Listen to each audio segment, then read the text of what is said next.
So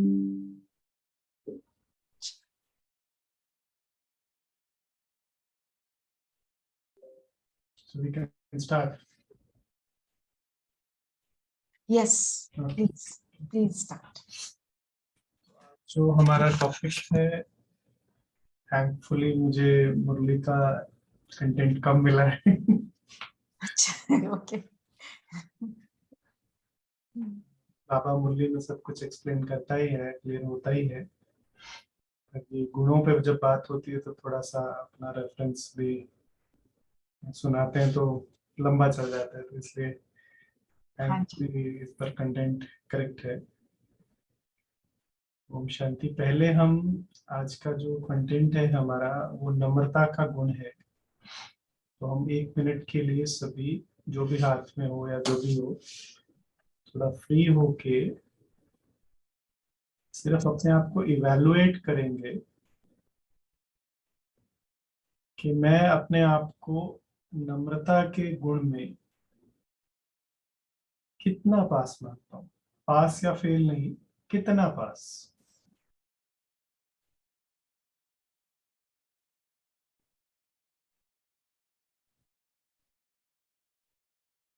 फिर secondly हम ये चेक करेंगे क्या जिन कंडीशन में मैं नम्रता का गुण धारण करना चाहता हूं,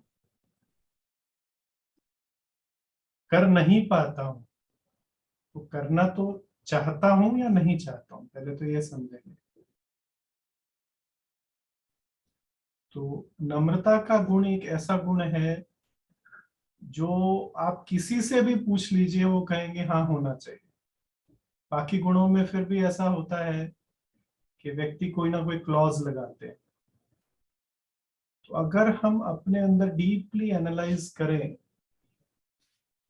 कि ऐसी कौन सी कंडीशंस हैं जिसके अंदर चाहते हुए भी मैं नम्रता धारण नहीं कर पाता हूँ, और ऐसी अगर 2 या 3 या 1 कंडीशन मेरे माइंड में आती है, आज हम थोड़ा वर्कशॉप जैसा करेंगे। तो वो कंडीशन में अपने पास पेपर में या बुद्धि में नोट कर सकता हूँ, स्पेसिफिक कंडीशन।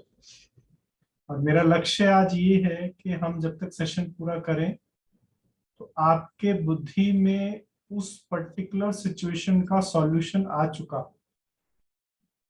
सिर्फ थ्योरेटिकल बात करके कोई बहुत बेनिफिट नहीं होता है। तो बाबा का ज्ञान बहुत साइंटिफिक है और बहुत स्पष्ट है, बट जब उस ज्ञान का हमें जीवन की सिचुएशंस में अनुभव नहीं होता तो हमारी बुद्धि उसको कैच नहीं कर पाती।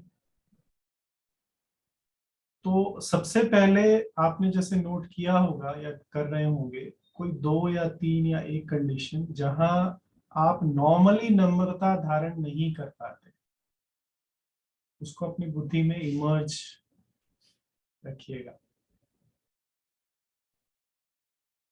अब धीरे से उस सिचुएशन से डिटैच होकर एक थर्ड पर्सन बनकर उस सिचुएशन को देखिए,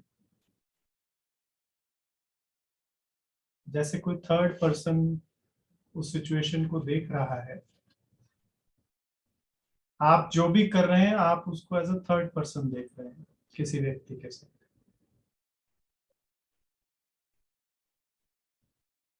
तो जैसे ही आप थर्ड पर्सन बनते हैं, आप देखेंगे कि आपके मन में बहुत सारा चाहिए आता है। इनको ऐसा नहीं करना चाहिए, उनको ऐसा नहीं करना चाहिए, पेशेंस रखना चाहिए, सहनशीलता रखनी चाहिए। बट जैसे ही आप ये थर्ड पर्सन से वापस फर्स्ट पर्सन में आएंगे कि ये कंडीशन आपके साथ हो रही है, थोड़ा सा एनालाइज कीजिए आपकी बुद्धि क्या कहती है।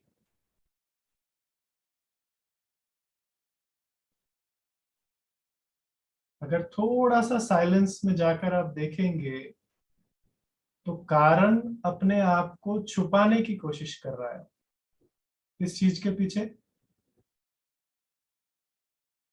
थोड़ा गहराई से देखिए कि उस सिचुएशन में आपकी निर्माणता ना रखने का कारण कुछ पर्टिकुलर चीजों के पीछे छुप रहा है।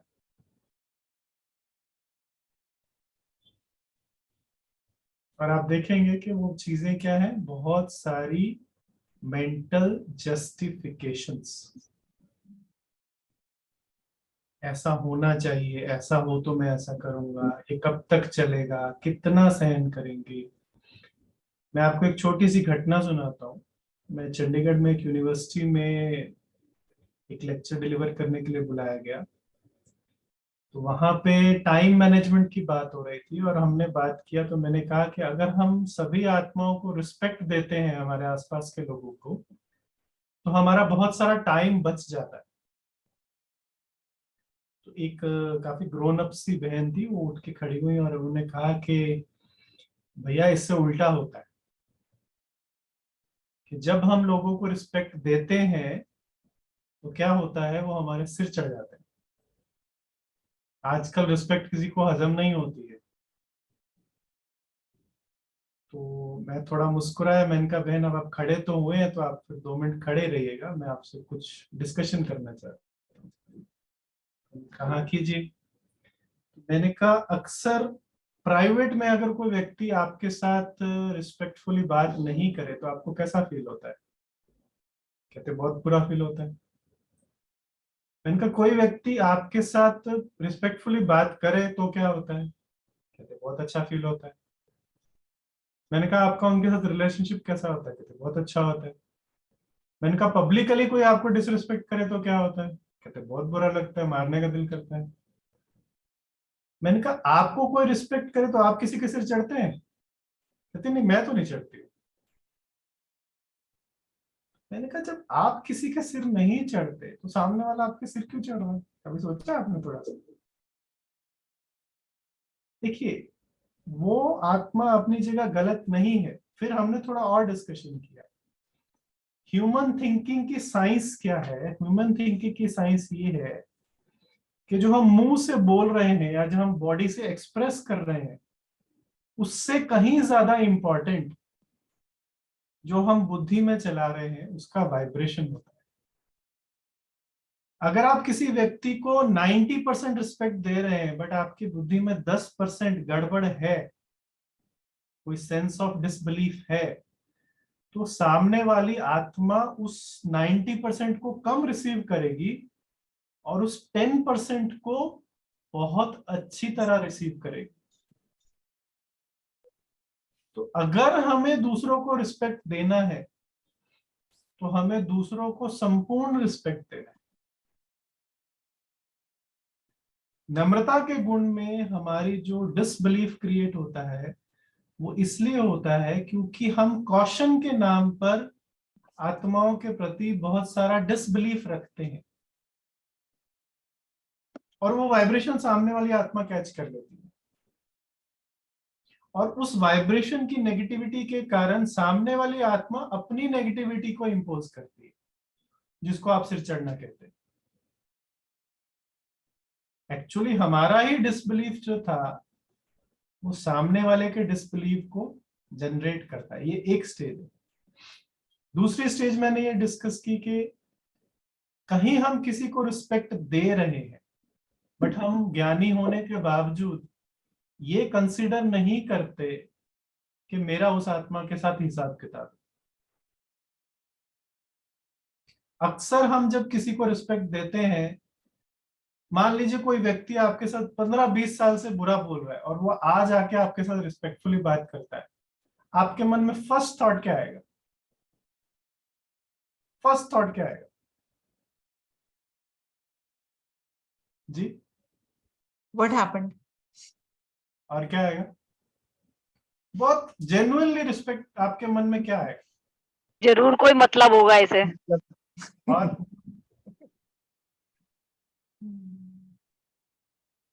देखिए, हमारा मन हमारे पास्ट एक्सपीरियंसेस को बहुत अच्छी तरह स्टोर करके रखता है। तो हमारा मन जैसे ही उसमें चेंज देखता है तो क्या कहता है कि या तो इसका मतलब है, या आज मूड ठीक है, या कोई और बात है। ये चेंज नहीं है, ये एक टेम्पररी फेज है। इसी प्रकार जब हम दुनिया में जाते हैं और लोग जो हमारे साथ एक्सपेक्टेशन रखते हैं, जो लोग हमको जानते हैं या नहीं जानते बोथ, उनका नेचुरल एक्सपेक्टेशन क्या है? बहुत सारा नेगेटिव देखने के कारण उनका नेचुरल एक्सपेक्टेशन ये है कि जब कोई व्यक्ति हमारे से रिस्पेक्टफुली बात करता है, उसके दो ही रीजन है। एक रीजन क्या है? इसका कोई मतलब है। दूसरा रीजन क्या है कि ये टेम्परेरी है, ये कुछ समय के बाद वापस डिफॉल्ट मोड में चला जाएगा। अगर हमें दूसरों को रिस्पेक्ट देनी है तो पहला जो हमने डिस्कस किया कि संपूर्ण रिस्पेक्ट देनी है, और दूसरा जो हम डिस्कस कर रहे हैं वो है हमें कंसिस्टेंटली रिस्पेक्ट देनी है।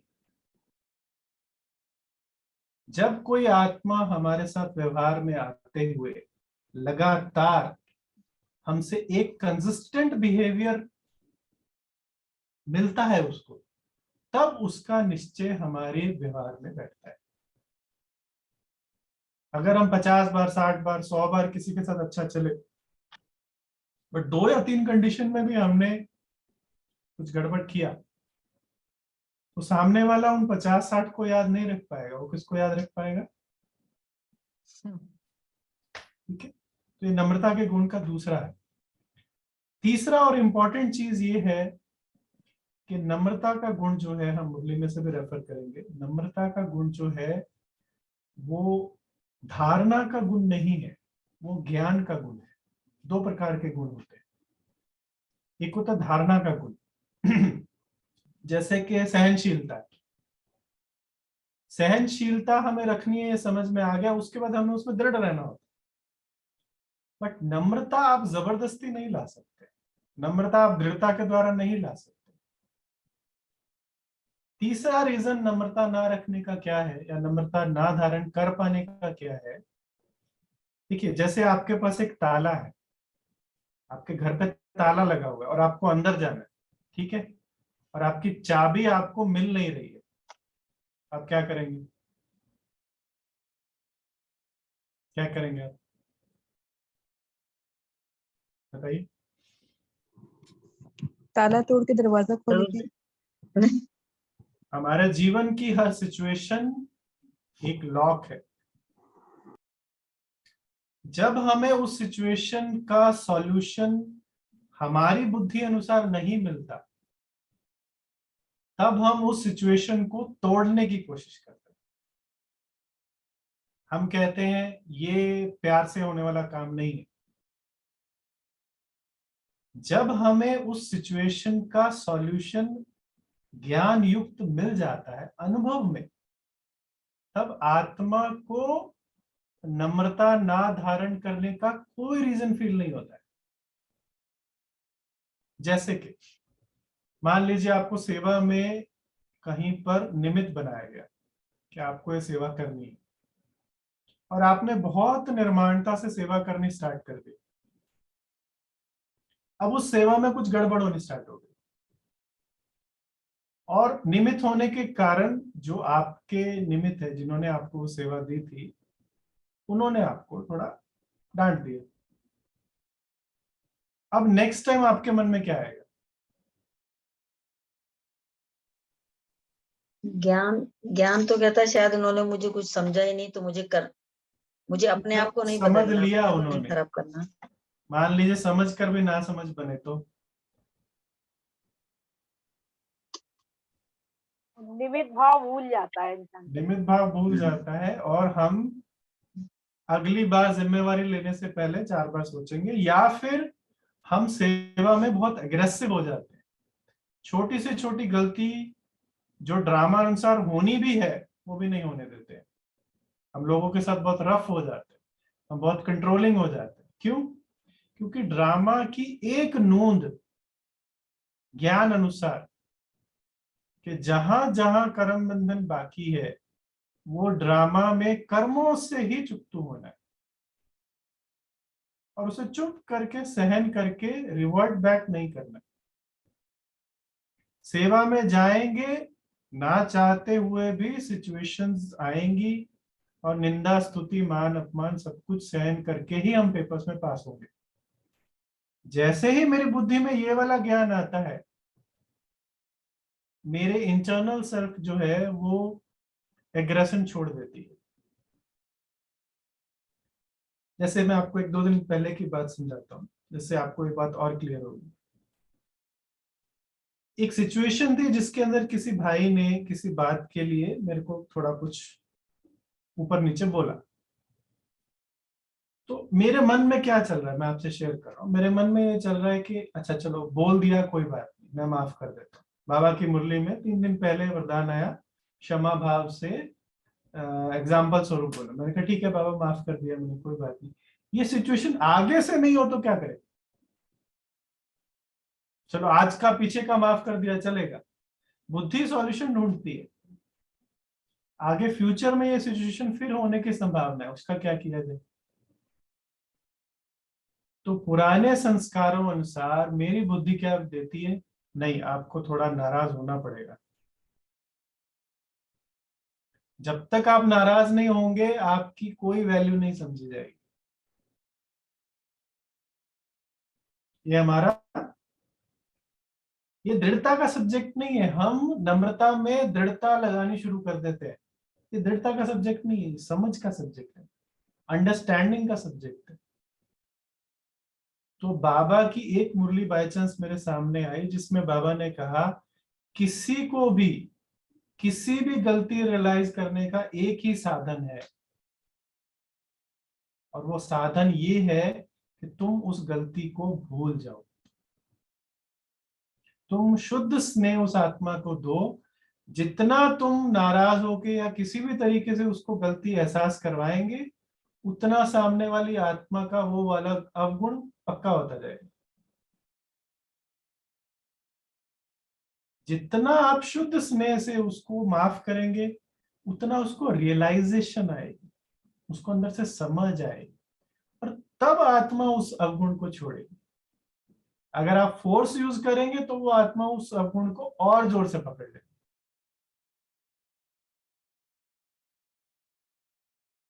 ये एकदम जैसे ही बुद्धि में ये बात बैठती है कि किसी को सुख क्यों देना है, क्योंकि हम सुख स्वरूप है। क्योंकि सुख देने से ही सुख मिलता है, दुख देने से सुख नहीं मिलता है। ये मेटाफिजिकल थ्योरम है। जैसे फिजिक्स में थ्योरम्स होती है ना, ऐसे ये मेटाफिजिकल थ्योरम है। किसी को दुख देने से कभी भी सुख की प्राप्ति हो ही नहीं सकती। जैसे ही हम ये मनन चिंतन अंदर करते हैं, फिर हमारे अंदर से नम्रता आती है, फिर हमारे अंदर से सहन करने का भाव आता है। In most of the cases हम नम्रता को जबरदस्ती लाने की कोशिश करते हैं, जो कि कभी नहीं होगा। तो मुरली का जो एक्सट्रैक्ट है उसी में से सारा चिंतन किया था, वो पढ़ लेते हैं। सर्विस की सफलता का मुख्य गुण कौन सा है? अब हमारे माइंड में बहुत कुछ आएगा, वो देखो ऐसा करता है, वो वैसा करता है, फिर भी सर्विस में सफल है। सेवा मतलब एक ही चीज है। फंक्शंस, रैलीज, ये वो, ये सेवा नहीं है। सेवा मतलब किसी भी आत्मा का शिव बाबा से योग लगवाना, ये एकमात्र सेवा है। इसके अलावा कोई सेवा नहीं है। इसके अलावा सभी सेवा के साधन है। तो सेवा की सफलता का मुख्य गुण कौन सा है? जब हम दूसरी आत्माओं को हल्का कर पाए, और हल्का करने का भाव है नम्रता। जितनी नम्रता उतनी सफलता। सफलता किस चीज में? दूसरी आत्मा का बुद्धि योग बाप से लगाने, मुझसे लगाने में नहीं। कई बार हम सर्विस का ये भी समझते हैं कि मेरे पीछे पीछे कितने लोग घूम रहे हैं। सर्विस मतलब बाबा से बुद्धि योग लगवाना। नम्रता के गुण से सब आपके आगे नमन करेंगे। जो खुद झुकता है उसके आगे सभी झुकते। नॉर्मली बाहर की दुनिया में क्या कहा जाता है, जो ब्राह्मण भी सूक्ष्म में मान लेते हैं, अगर आप झुकोगे तो कोई नहीं झुकेगा, अगर आप नहीं झुकोगे तो सब झुकेगा। बाबा क्या कहता है, उस पर चिंतन करने का जरूरत है। हम क्या करते हैं, एक बार मैंने थोड़ा ऐसे किया, सामने वाले ने ऐसे नहीं किया, अब मैं आगे से नहीं करूंगा। किसी को हम शांति बोले, कोई जवाब नहीं दे, मैंने आगे से बोलना ही नहीं। बाबा क्या कहते हैं? जो हमने 3 प्रिंसिपल्स डिस्कस किए ना, उसको चिंतन करेंगे consistently, completely and with understanding, तब नम्रता जनरेट हो सकती है। निमित्त समझकर कार्य करना है। जैसे बाप शरीर का आधार निमित्त मात्र लेते हैं, वैसे आप समझो कि निमित्त मात्र शरीर का आधार लिया। शरीर मतलब सिर्फ फिजिकल बॉडी नहीं, शरीर मतलब मेरे गुण, मेरी शक्तियां, मेरे पॉजिटिव्स, मेरी स्किल्स, मेरा एनवायरनमेंट, मेरा फाइनेंशियल स्टेटस, मेरा आउटलुक, मेरा लोगों से बात करने का तरीका, ये सब कुछ देह के भान में ही आता है। इस सब को भूलना है। वैसे आप समझो कि निमित्त मात्र शरीर का आधार लिया है। स्किल बाबा ने दी है, गुण बाबा ने दी है, जैसे मुझे दिए वैसे सामने वाले को भी दिए।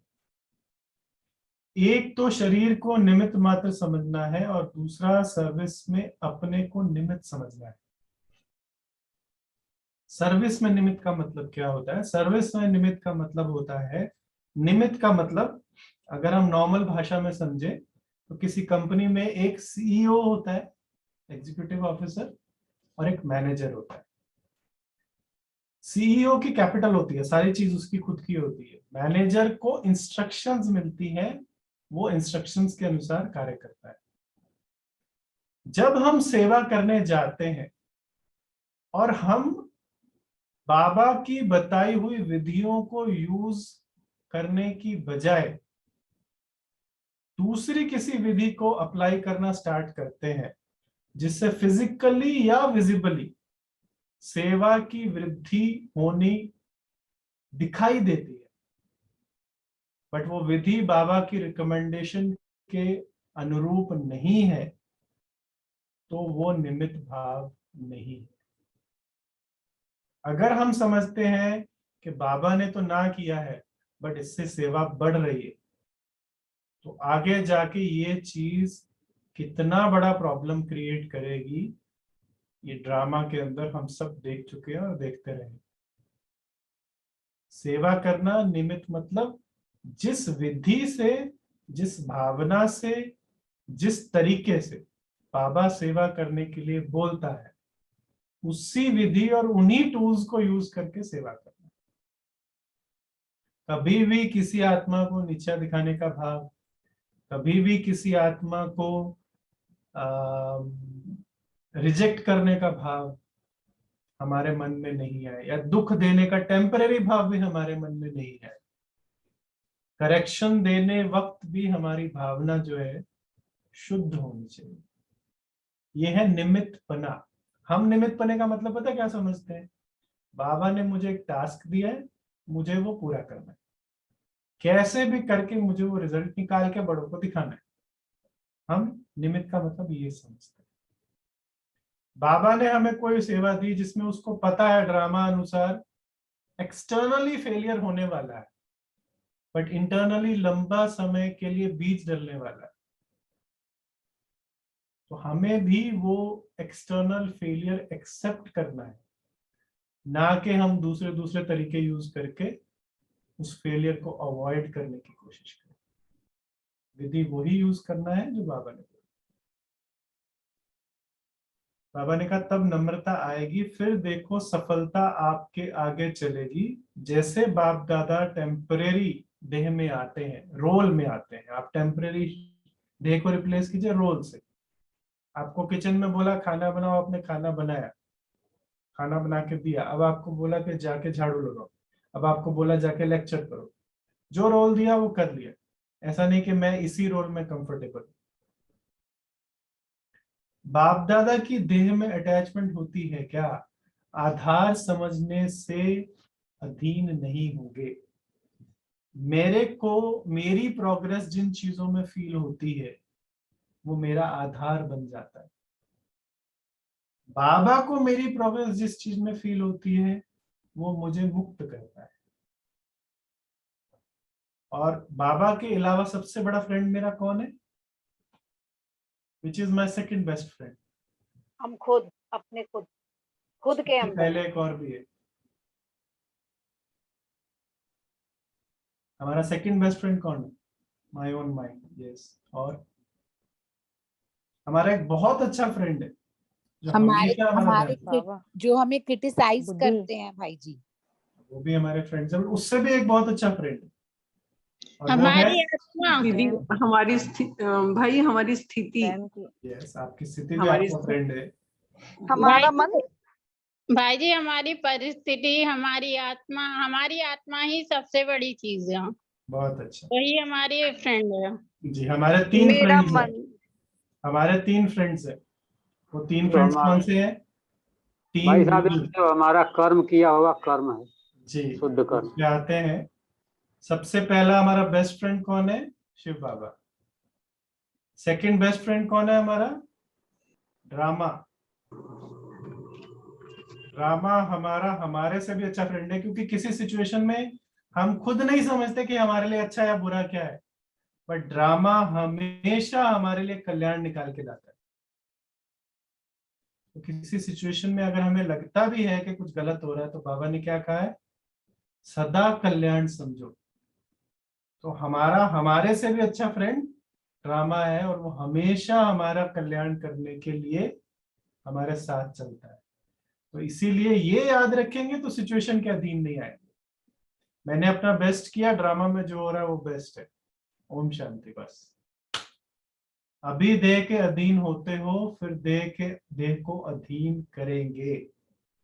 हमारा मास्टर सर्वशक्तिमान का जो विजन है, मैं एक लास्ट में 3 मिनट में पूरा कर रहा हूं। जब हम समझते हैं कि हम पावरफुल आत्मा है, आपकी विजन क्या बनती है? आप एक सेकंड के लिए अपने मन में ये विजन बनाइए कि मैं मास्टर सर्वशक्तिमान आत्मा हूं। विजन क्या बनता है? हमारा विजन बनता है कि मैंने ऐसे हाथ किया, सारी सिचुएशंस गायब हो गई। मैंने ऐसे किया, सारी प्रॉब्लम्स गायब हो गई। मेरे सामने कोई प्रॉब्लम नहीं आ रही है। मेरे से लोग दूर दूर तक प्रभावित है। एक्चुअली अगर आप बाबा की मुरलियां उठा के पढ़ेंगे तो मास्टर सर्वशक्तिमान का मतलब इससे बिल्कुल उल्टा है। हर तरह की सिचुएशन आएगी, कोई मेरी बात नहीं मानेगा, हर तरह की प्रॉब्लम आएगी और सेवा में सफलता कम दिखाई देगी। पर मास्टर सर्वशक्तिमान वो है जो इन चीजों से प्रभावित नहीं होता। ये है मास्टर सर्वशक्तिमान। बट हमारी विजन ही हमारे लिए माया बनती है, क्योंकि जब हम देखते हैं अरे मैंने ऐसे किया, कुछ हुआ ही नहीं, तो फिर मेरी मेरी जो मास्टर सर्वशक्तिमान की फीलिंग है वो खत्म हो जाती है, क्योंकि हमने गलत विजन क्रिएट किया। सही विजन मुरली के अनुसार क्या है? सिचुएशंस आएंगी ही। हमारा स्वमान सिचुएशन पे, रिजल्ट पे आधारित नहीं है। हमारा स्वमान मन की स्थिति पर आधारित है। सिचुएशन में मैं इंक्लूड नहीं हो जाऊंगा। ठीक है जी। तो नम्रता के गुण में 3 चीजें खास मैं रिवाइज करा रहा हूं। एक है संपूर्णता, दूसरी है कंसिस्टेंसी, और तीसरी क्या थी? समझ। फोर्स नहीं यूज करना। समझदारी से नम्रता का निर्माण होता है, दृढ़ता से नम्रता का निर्माण नहीं होता है। दृढ़ता से सहनशीलता का निर्माण हो सकता है। तो किसी भी सिचुएशन में जो हमने स्टार्टिंग में विजुलाइज की थी, जो सिचुएशंस आपने नोट की थी, अब 5 मिनट के लिए हम बैठ के योग करेंगे। फिर आप जो भी करना चाहें आप वो आगे प्रोसीड कर सकते हैं, और हम उसी सिचुएशन को अपने सामने लाएंगे, सेम सिचुएशन,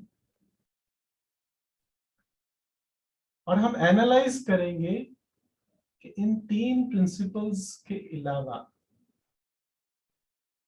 या इन 3 प्रिंसिपल्स के तहत मैं नम्रता ना धारण करने का क्या कारण क्रिएट कर रही हूं उस सिचुएशन के अंदर, स्पेसिफिक सिचुएशन के अंदर।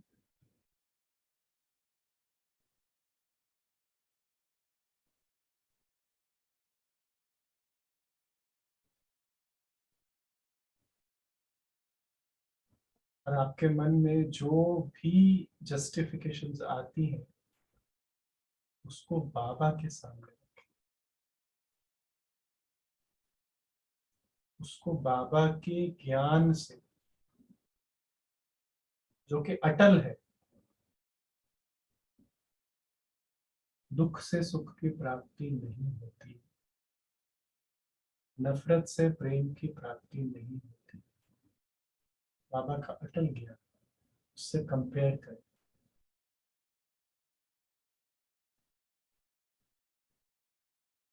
जस्टिफिकेशन से पार जाते हैं,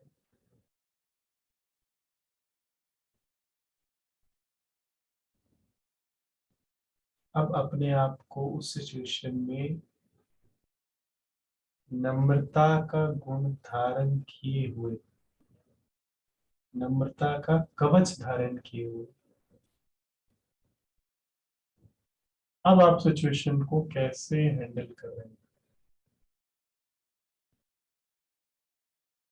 नम्रता के गुण के लिए एक बहुत अच्छा विजन आपको देता हूं, आपको बहुत काम में आएगा। मान लीजिए आप एक कमरे में हैं और उसके अंदर एक दीवार है। अब आपको उस कमरे से बाहर जाना है, तो आप गेट नहीं खोल रहे हैं, आप दीवार को तोड़ रहे हैं। ज्ञानी आत्मा का अगर आंख खुला हुआ तो वो गेट ढूंढेगा ना पहले। जब हम अंधेरे में है, अज्ञान के अंधेरे में है, तो हम ड्रिल मशीन उठाकर दीवार को तोड़ना स्टार्ट करते हैं।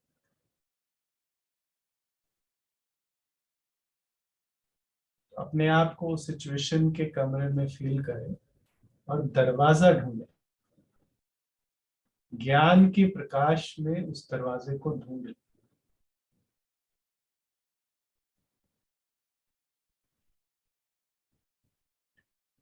अच्छा जी, ओम शांति।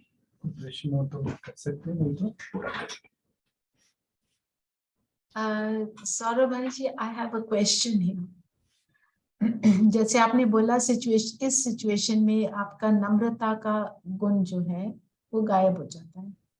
तो हमने सिचुएशन देखी तो मुझे ये रियलाइज हुआ वहां पे किसी आत्मा के साथ एक संस्कार बना हुआ है जहाँ पे वो नम्रता वहां यूज ही नहीं हो रही है, और बाकी कोई और आत्मा के साथ वो सेम सिचुएशन में नम्रता रहती है, सिर्फ उसी एक आत्मा के साथ ये चलता है। तो आप इसके ज्ञानी आत्मा है, आपको ये भी पता है कि ऐसा क्यों होता है। वो तो संस्कार है उनके साथ। ये भी पता है कि उस आत्मा के साथ हिसाब किताब चुकतू कैसे होगा। करेक्ट। अपने आप को ये विजन क्रिएट कीजिए कि मैं लास्ट में पास विद ऑनर होके जा रहा हूं और उस आत्मा ने मेरा हाथ पकड़ के रखा हुआ है, या मैंने उसका हाथ पकड़ के रखा हुआ है। तो मुझे पास विद ऑनर होने में ज्यादा इंटरेस्ट है या उस आत्मा को नीचा दिखाने में ज्यादा इंटरेस्ट है। फॉर इंस्टेंस लाइक मैं व्हाट आई वांट टू से इज, बाहर से कुछ नहीं व्यक्त करते क्योंकि ज्ञान में चलते हैं, समझ है कि ये ठीक नहीं है, पर अंदर बहुत कुछ चलता है। देखिए, पहली बात, आप अपने आप को शाबाशी दीजिए कि आपने पब्लिकली भी और प्राइवेटली ये एक्सेप्ट कर लिया कि जस्टिफिकेशंस नहीं चलेगी, राइट। देखिए, अब जो इसके बाद का पार्ट है वो अभ्यास का पार्ट है। एक ही बात है, एक ही चीज है जो हमें किसी भी आत्मा के साथ चुकतू करवा सकती है, और वो है एक्सेप्टेंस, गहरी डीप एक्सेप्टेंस कि मेरा इसके साथ हिसाब किताब है, मैंने इससे 10-20 लाख लिया है और मुझे वापस करना है। और ये बहुत स्नेह से जब तक हम नहीं करेंगे तब तक ये नहीं हो पाएगा। है मेरा ही क्रिएटिव। आपको 2 दिन पहले की मुरली बताता हूँ। बाबा ने कहा, पहले बांदेलियों की खूब महिमा की कि बांदेलियों का चाहे ऐसे, बांदेलियों के साथ वैसे। लास्ट में क्या कहा, खुद का ही कोई कर्म होगा, नहीं तो कोई किसी को थोड़ा मारता। तो इसमें बहुत स्नेह जब हम इनपुट करते हैं कि भाई मुझे करना है, चुप करना है, फिर हो जाता है। हो जाता है, कभी कभी नहीं होता। नहीं नहीं, वो धीरे धीरे हो जाता है, बस थोड़ा टेंशन, और आप सही ट्रैक पे हैं। Thank you. दीप्ति बहन पूछिए इसमें please. भाई एक बात आ रही है कि Nandini बहन please wait, already people are raising hands. Okay. Please. Okay Deepti बहन please raise your question. Om Shanti भाई जी आपने अभी अपनी क्लास में बोला कि शुद्ध संकल्प या शुभ संकल्प अगर हमें क्रिएट करते हैं तो हम सुख स्वरूप बनते हैं। तो इस पे थोड़ा सा और बताइए कि हम क्या विधि अपनाएं जिससे हम शुभ संकल्प क्रिएट कर सके। जो अभी रचना बहन ने भी क्वेश्चन पूछा है ना, ये बिल्कुल उससे कनेक्टेड है। मैं क्वेश्चन, बहुत सुंदर क्वेश्चन हम पूछा उन्होंने सबकी एक ही कहानी है। कि वो हम विधि और हमें थोड़ा सा प्रकाश डालिए हम जिससे हम सबकी और एक ही शुद्ध कहानी है। संकल्प क्रिएट करें। तो ब्राह्मणों की तो ये फेवरेट कहानी है। मैं आपको अपनी कहानी सुनाता हूँ 2 दिन पहले कि मैंने क्या किया, वो भी बताता हूँ। जैसे सेम मैंने आपको बताया कि कोई व्यक्ति जानबूझ के गलत चल रहा है और मुझे मालूम है जानबूझ के गलत चल रहा है, और मेरे मन में उसके प्रति स्ट्रिक्टनेस आ रही है, तो मैं योग नहीं कर पा रहा हूं। मैं बाबा के सामने भी जस्टिफिकेशन दे रहा हूं कि बाबा इसको तो सीधा करना ही पड़ेगा, और बाबा की बात मैं सुनने को तैयार नहीं।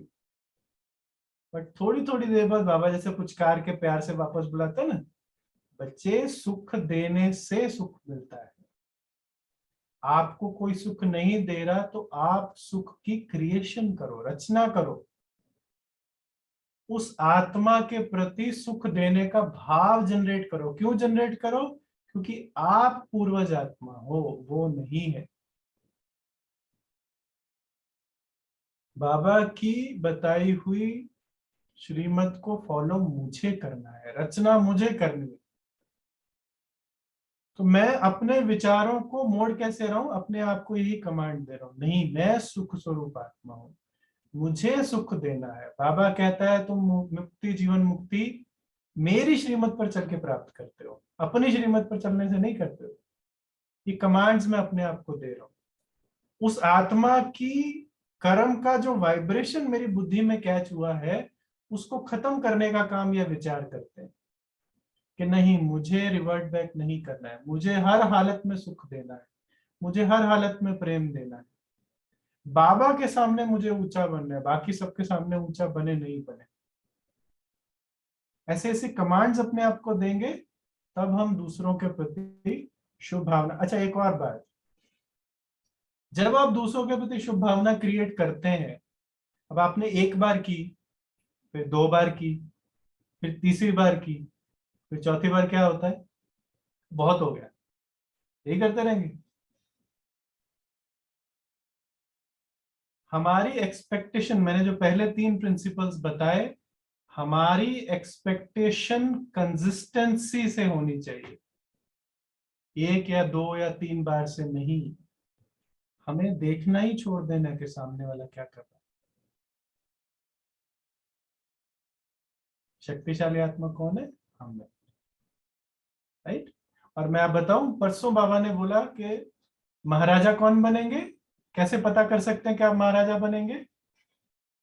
कर्म बंधन कितने जुक्तु किए हैं। बाबा ने ये नहीं बोला कितने सेंटर खोले हैं, बाबा ने बोला कर्म बंधन कितने जुक्तु किए हैं, कितना कर्म बंधन मुक्त हुए हैं। ये है महाराजा बनने का क्राइटेरिया, ये मुझे याद रखना है। हाँ जी, नेक्स्ट कौन?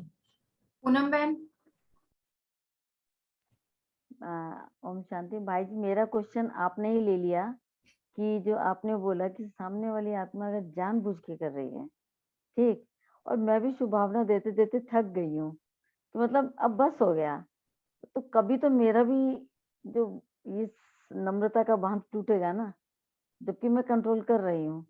लेकिन मुझे ऐसे लग रहा है कि किसी दिन टूट ना जाए वो, मतलब मेरे मुंह से कुछ ना निकल जाए, क्योंकि शुभ भावना तो बहुत हो गई, कुछ असर हो नहीं रहा, क्योंकि वो जानबूझ के मुझ पे हावी है, वो मेरी धारणाएं तोड़ने के लिए या मुझे इस ज्ञान से हटाने के लिए। तो अब मैं समझ नहीं पा रही कि मैं ये नम्रता के गुण की वजह से ज्यादा अपने आप उसको हावी होने दे रही हूँ कि शांति चुप हूँ। देखिए, हर बारी जब आपने सहन किया तो एक विजन बना लिया करो कि बाबा ने मुझे बहुत सारी शाबाशी दी और बाबा के पास जमा हो गया। हमारी बुद्धि क्या कहती है, जितना हम सहन करते हैं उतना दूसरों की नजर में हम कमजोर बन जाते हैं। पर बाबा ये कहता है कि जितना तुम सहन करते हो, सहन करने का अर्थ सही समझिएगा। सहन करने का अर्थ ये नहीं है कि बाहर से आपने फील नहीं किया। हम अक्सर सहन शक्ति ये समझते हैं कि मैंने बाहर से फील भी किया, मैंने बाहर से एग्जर्ट भी किया। ये सहन किया ही नहीं हमने। हमको क्यों फील होता है कि मैंने 10 बार कर लिया, 15 बार कर लिया? क्योंकि उसका असर हम पर हो रहा है। काउंटिंग तभी हो रही है ना। हमारी बुद्धि काउंटिंग क्यों कर रही है? क्योंकि असर हो रहा है। असली में सहनशीलता कब कही जाएगी? जब काउंटिंग बंद हो जाएगी। मैं आपको बहुत अच्छा एग्जांपल मैं सुनाता हूँ जो आपको बिल्कुल क्लैरिफाई होगा। जानकी दादी के साथ एक बहन रहने के लिए आई। कुछ 15-20 महीने दादी के पास रही, वो दादी के साथ सेवा करती थी कुछ, और फिर किसी कारण से उसका ट्रांसफर हुआ। तो वो ट्रांसफर होकर जहां गई, वहां से दादी को 10 दिन के अंदर फोन आया, दादी ये तो ऐसा करती है, ऐसा करती है, ऐसा करती है, आपने मुझे बताया क्यों नहीं? दादी कहती अच्छा, मुझे भी नहीं पता था। फिर उसने कहा नहीं दादी ये तो ऐसा करती है, ऐसा करती है, आपको कैसे नहीं पता लगा? आपके पास 15 महीने रही। कहती नहीं, मेरी बुद्धि में ज्ञान चल रहा होता है, मेरे को नोटिस में नहीं आया कि वो ऐसा करती है। जो व्यक्ति 24 घंटे आपके साथ रह रहा है, उसका दादी को नोटिस में ही नहीं आ रहा कि क्या कर रही, बुद्धि ने रजिस्टर ही नहीं किया। ये महानता की निशानी जो हमें बनानी है। समझ गई जी। Thank you. बहन भाई जी, आज की मुरली में ये जो दिया, आधार समझने से अधीन नहीं होंगे, जरा इसको एक्सप्लेन करिएगा। आधार समझने से बहुत अच्छे आंसर दे रहे हैं भाई आप। मतलब वो क्वेश्चन छूट ही नहीं रहा है कि मतलब ऐसे कंप्लीट आंसर दे रहे हैं ना कि कोई स्कोप ही नहीं रह रहा है। मतलब आपने जो लास्ट में बोला कि दादी का भी एग्जांपल दिया, और जो आपने वैसे भी बोला कि कंसिस्टेंसी से हमें देना ही देना है। और मेरे अंदर जो सहन शक्ति की कमी है, तभी मैं काउंट कर रही हूँ कि मैं इतनी बार कर चुकी, इतनी बार, इसको ये समझने वाला नहीं है। तो मुझे निरंतर देते रहना है। शुभ भावना, बहुत अच्छा आंसर दिया। थैंक यू भाई, थैंक यू। अच्छा शालिनी मैम, आप बोल रहे थे? नहीं, नंदिनी बहन बोल रही थी बीच में। नंदिनी दीदी, ये आंसर मैंने दिया या शिव बाबा ने दिया? शिव बाबा ने दिया।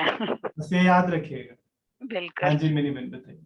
आधार समझने से अधीन नहीं होंगे, इसका क्या मतलब होगा? जी, हम अच्छा अभी देह के आधारित हो तो ये वाला।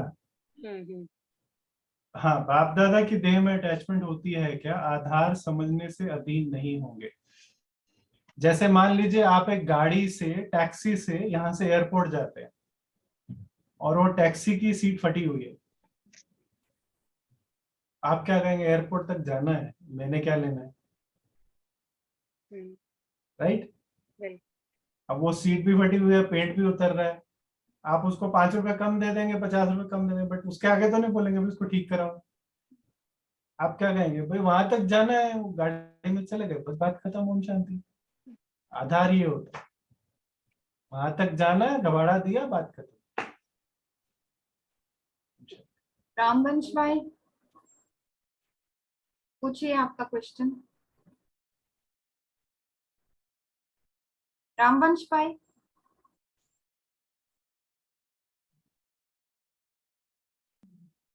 हाँ भाई साहब, ये को आप बता रहे थे कि जैसे रूम लॉक हो तो हम लोग चाबी बाहर ढूंढने लग जाते हैं, तो उस समय उसका एग्जैक्ट क्या जवाब होना चाहिए, क्या करना चाहिए? वो एक एग्जाम्पल था। जी, उसका तो मतलब ऐसे ये है कि आप, चाबी जो है आप ही की जेब में है, बट आप भूल गए कि मेरी जेब में है। ज्ञान की चाबी यूज कर लेना चाहिए। तो आप क्या करते हैं? हथौड़ी निकाल लेते हैं। जी जी, कि चाबी जेब में, समझ गए वो भाई। ताला भी दोबारा नहीं लगेगा, ताला भी खराब और चाबी भी खराब। ठीक है भाई साहब, समझ गए। बहुत बहुत थोड़ा भी शुक्रिया। खराब। शुक्रिया भाई साहब। बिल्कुल। ठीक है जी, आज एग्जैक्ट टाइम पे पूरा हुआ है। Thank you Baba. 2 मिनट बाबा को याद करके फिर पूरा करते हैं। Thank you so much. Thank you भाई जी। Thank you Baba.